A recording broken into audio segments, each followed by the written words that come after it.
కారం రంగు రుచితో ఉంటుంది. ఆచి మిరపపొడి అదరగొట్టే కారం రంగు రుచి. నువ్వు లేక నేను లేనంటూ మాయమాటలు చెప్పి పెళ్లి చేసుకున్న అతను కొన్నేళ్లకి అసలు రూపం బయటపెట్టాడు. గర్భిణి అని కూడా చూడకుండా భార్యను అతి కిరాతకంగా ముక్కలు ముక్కలుగా నరికి చంపాడు. ఆ తరువాత శరీర భాగాలను మూసీలో పడేశాడు.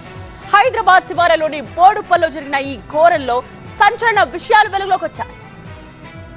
మేడ్చల్ జిల్లా బోడుపల్లో స్వాతిది ప్రీ ప్లాన్డ్ మర్డర్ అని పోలీసులు తేల్చారు. పుట్టింటికి వెళతా అని 22వ తేదీ రాత్రి మహేందర్ని అడిగింది. అతడు పంపించనన్నాడు. ఇద్దరి మధ్య పెద్ద గొడవ జరిగింది. అంతే, అతగాడిలో రాక్షసుడు నిద్రలేచాడు. 23న ఉదయం ఇంటి నుంచి వెళ్లాడు. సాయంత్రం వచ్చి అత్యంత ఘోరానికి పాల్పడ్డాడు. భార్యను చంపేశాక ఆమె బాడీని మాయం చేసేందుకు అత్యంత క్రూరంగా వ్యవహరించాడు మహేందర్. మొండెం మినహా కాళ్లు చేతులు తల ముక్కలుగా నరికి మూట కట్టి ప్రతాప్ సింగారం దగ్గర మూసీలో పడేశాడు నిందితుడు. అమ్మాయి head, legs and hands chop చేసేసి సపరేట్గా ప్యాక్ చేసేసాడు.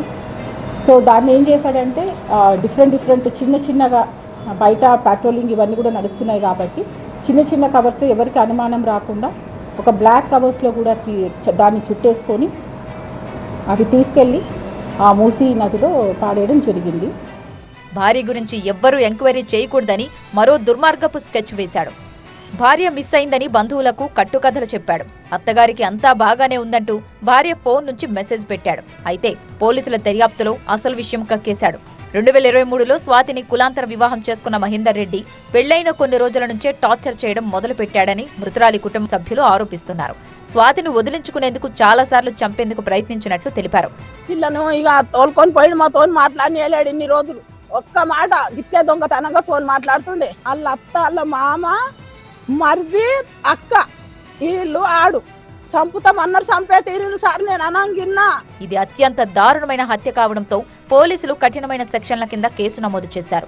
దర్యాప్తును స్పీడప్ చేశారు.